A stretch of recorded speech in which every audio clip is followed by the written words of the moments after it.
Dire situation in Japan. As we've been reporting, Japanese officials said to be discussing a possible last resort to solve the nuclear crisis there, the so-called Chernobyl option. That's when officials dump massive amounts of sand and concrete on the reactors, essentially sealing the entire mess inside. That's what crews at Chernobyl did back in the 1980s to avoid an even bigger catastrophe. Physicist Michio Kaku joins us now with more on how that might work. He's also, by the way, the author of the new book, Physics of the Future, the Next 100 Years. Thanks for being with us, Dr. Kaku. Glad to be on. All right, so they've been using helicopters to try to spray water. What do you make of that? It's like using a squirt gun against a forest fire. I mean, it's pathetic. One helicopter can't even get close because of the high radiation levels. And firemen with water cannons, they can't even reach the distance because it's too radioactive. All right, what about using sand and concrete as they did at Chernobyl? That's the final option. I think right now the Japanese government should put the Air Force on alert.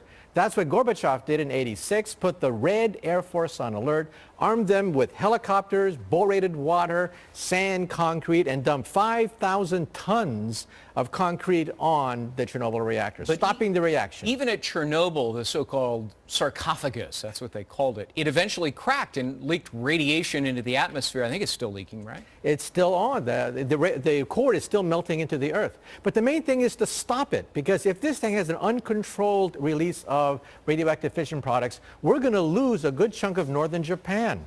Japan as a nation's integrity could actually be threatened. And that's why I think the main thing right now is to stop it. We can debate about secondary long-term effects later, but the main thing is to stop the bleeding. And plutonium is actually created during the fission process. It's more dangerous than uranium. That's right, and also realize that Unit 3 has MOX fuel containing plutonium. So we have this cocktail of very dangerous fission products, and at Chernobyl, about 25% of the core came out into people's backyard. Yeah, plutonium has a 25,000-year half-life. I think uranium is, I looked it up, 700 million years half-life. We're talking about the life of the solar system, 4 billion years for uranium U-238. A meltdown is forever. Parts of the Chernobyl area are a dead zone even today.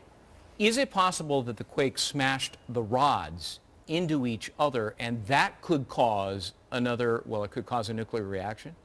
It's possible because we don't even know the state of the generators, the state of the core. We can't even get close to it. There's no electricity there, no pumps, no cooling water. The rods are exposed, up to 70% core damage in Unit 1, and we simply don't know what's happening because it's too dangerous to get in there. And when they evacuate, the thing is going to be in free fall. Meltdown is inevitable once they have full evacuation. Now that sounds awful. And at the same time, we're getting reports that traces of radiation are surfacing in Southern California. Well, do we need to worry? You and I have traces of the Chernobyl accident of '86 in our bodies.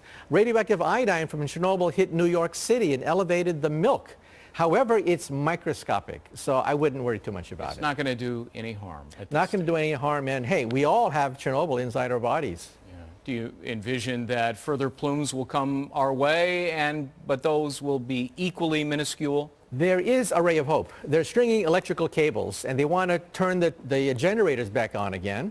But the problem is that the generators could explode. They're damaged by the earthquake. We don't know what's going to happen. And again, the workers have to evacuate as soon as it gets too radioactive.